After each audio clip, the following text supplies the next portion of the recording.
നിങ്ങൾക്ക് മഹർ തന്നു കൂട്ടിക്കൊണ്ടുപോയ ഭർത്താവിന്റെ മുൻപിൽ നിങ്ങൾക്ക് നല്ലൊരു ഭാര്യയാവാൻ പറ്റുമോ?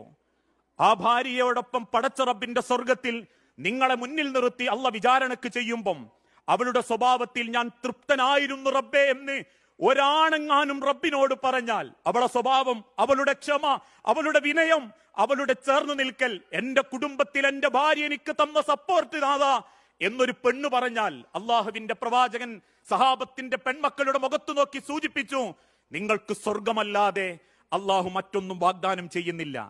ഒരു നല്ല ഭാര്യ എന്ന് പറഞ്ഞാൽ ഭർത്താവിന്റെ സ്വഭാവക്കേടുകൾ കണ്ടിട്ട് വെറുത്ത് ജീവിക്കുന്നോളല്ല. ഇന്ന് അങ്ങനെ ഉണ്ട് ചില ഭാര്യമാര്. മൂപ്പര് അങ്ങനത്തെ ഒരാളായതുകൊണ്ട് ഞാനും അങ്ങനെയാ, മൂപ്പര് ഇങ്ങനത്തെ ഒരാളായതുകൊണ്ട് ഞാനും അങ്ങനെയാ.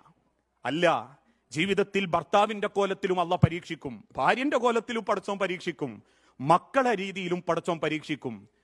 ആ പരീക്ഷണങ്ങൾ ഏറ്റെടുക്കുമ്പോഴേക്കും നമ്മക്കേ അതുള്ളൂ